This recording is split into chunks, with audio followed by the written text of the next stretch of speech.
Hello नमस्ते good afternoon सेवा हामी चाहिँ आज हाम्रो भान्जाको मेरो फुपूको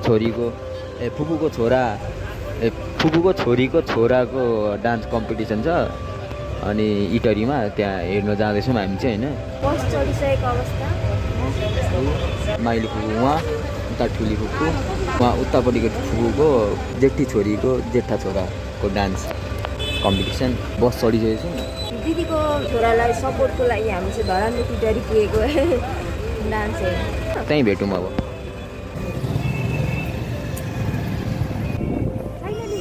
हामी इटरीमा आइपुगेको अवस्था। इटरीमा आइपुग्यौँ पानीपुरी खाने अरे अब झर्नु बित्तिकै सबैजनाले मास्क लगाइरहेछ मलाई चाहिँ कसले किन्दैन होइन। म चाहिँ धुलो सुँग्दै हिँडिरहेछु। अगाडिको जेठी फुपू पछाडिको माइली फुपू मेरो बाबाको आफ्नै दिदीहरू।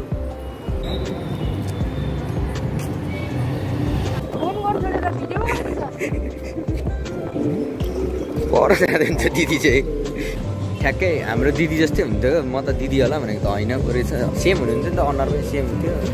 अब एकछिन कुर्ने दिदी आउँदै हुन्छ लिनु। आज म मजाले भ्लगमा बोलेकै छुइनँ किनकि मलाई बसमा हिँड्ने बानी छैन। इटरी धरानदेखि इटरी आइपुग्दै अलिअलि टाउको दुखिरहेछ हौ बोल्नु मन लागिरहेको छैन होइन। अनि आज मलाई पक्कै पनि यो भेस्टमा राम्रो देखिरहनु भएको लागि त्यो भेस्ट चाहिँ मेरो बर्थडे गिफ्ट आएको। राम्रो छ होइन? होइन धेरै राम्रो छ। राम्रो भने धेरै राम्रो छ तर पानीपुरी खानुमा लागिरहेछ मलाई एकदमै। पानीपुरी टाउको दुखिरहेछ अझै। हाई एकदमै बेसी आउँछ मलाई गाडीमा चढेपछि। अहिले पनि हाई आइरहेछ। हाम्रो दिदी राम्री दिदी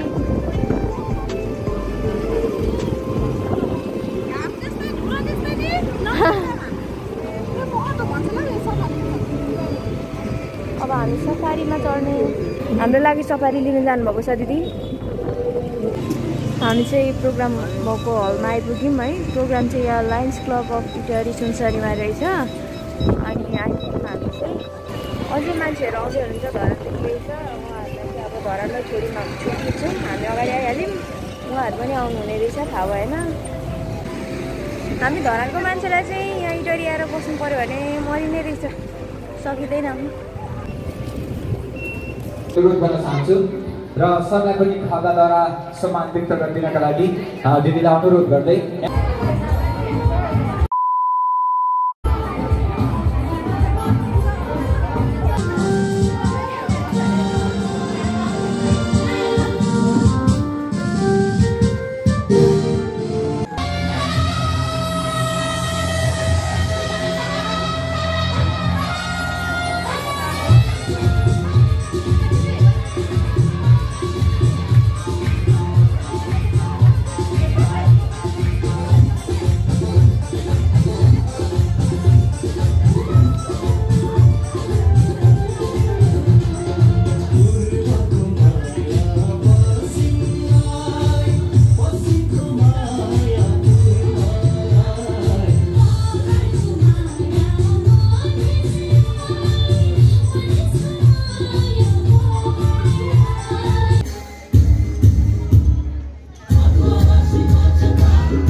चाहन्छु।